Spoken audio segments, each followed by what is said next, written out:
Hi there, and welcome back to our short series on the 5 laws of Divine Providence, based on the book Divine Providence, published by Emanuel Swedenborg in 1764. Divine Providence deals with the way God governs His creation and the rules by which we must operate. If you haven't seen the previous episodes yet, I'd encourage you to watch those first before coming back. In this episode, we will discuss the 3rd law of Divine Providence. The 3rd law is that we should not be compelled to believe in God, in His providence, or in anything, because compulsion takes away freedom. The law reads, "It is the law of Divine Providence that we should not be compelled by outside forces to think and intend, and so believe and love in matters of our religion, but that we should guide ourselves and sometimes compel ourselves." Puppets and robots don't have thoughts or feelings. They have no will of their own, and so no freedom. For time immemorial, as far as we can tell, wars have been fought over freedom, to protect it, to regain it, including the freedom to believe as we choose and live accordingly. In other words, freedom of thought and religion. Now, as a Swedenborgian and libertarian, I feel so strongly about freedom that I have placed it as a paramount principle in this ministry and have summarized the so-called inalienable rights in a separate video of its own. And if I can remember it, I will put a link on it in the comments below. Now, no one wants to be coerced, which amounts to slavery. And I believe too that God wants for us to make good choices, but He will not, and in fact cannot, force us to do so.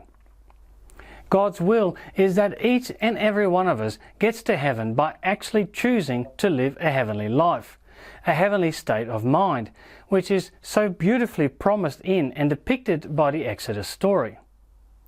But God must and will leave people free to reject what is good and true and choose to live a hellish, selfish life.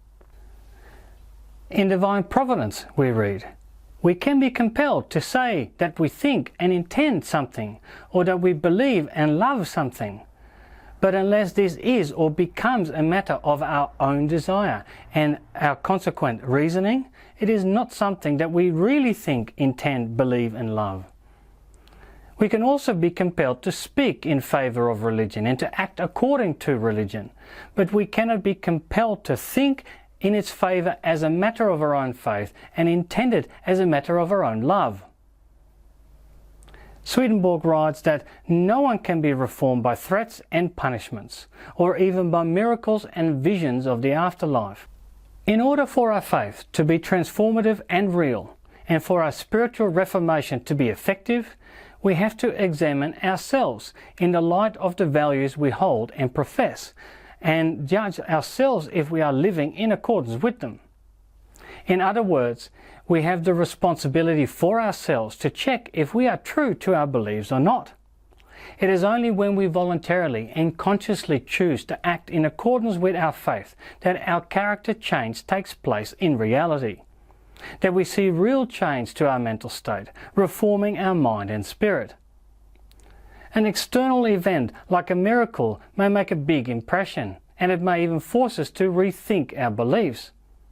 If we have a vision of God telling us to go and help the poor, we may feel compelled to do so simply because of the overwhelming experience that we've just had. It's no different from acting to help others because an authority figure has told us that we must do so.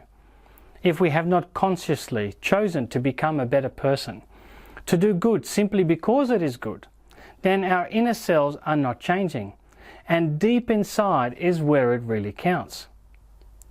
What we actually do doesn't matter if we're motivated by fear or external pressure.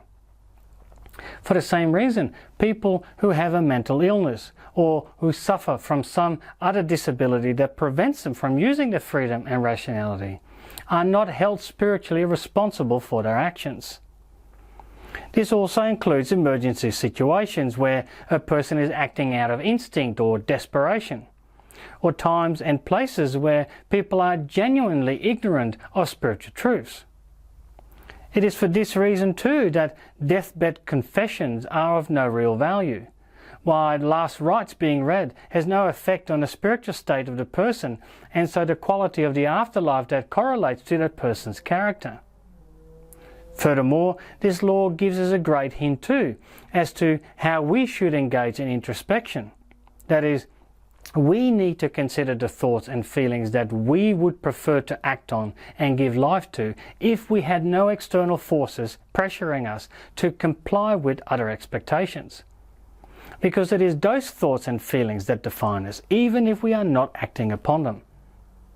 So for example, the law prevents us from stealing, but would we steal something if there were no external consequences? Peer pressure requires us to conform to certain standards of behavior, but would we be as polite or helpful if we did not feel any external pressure to conform to the expectations of others? Of course, we need to have a humble willingness to learn, and so an open mind seeking to know what is true, and a genuine effort seeking to apply the same with good intent. This takes us to the fourth law of Divine Providence, which we will discuss in the next session. Please don't forget to comment, like and share if you enjoyed this video. And thank you for watching, and please join me in the next episode.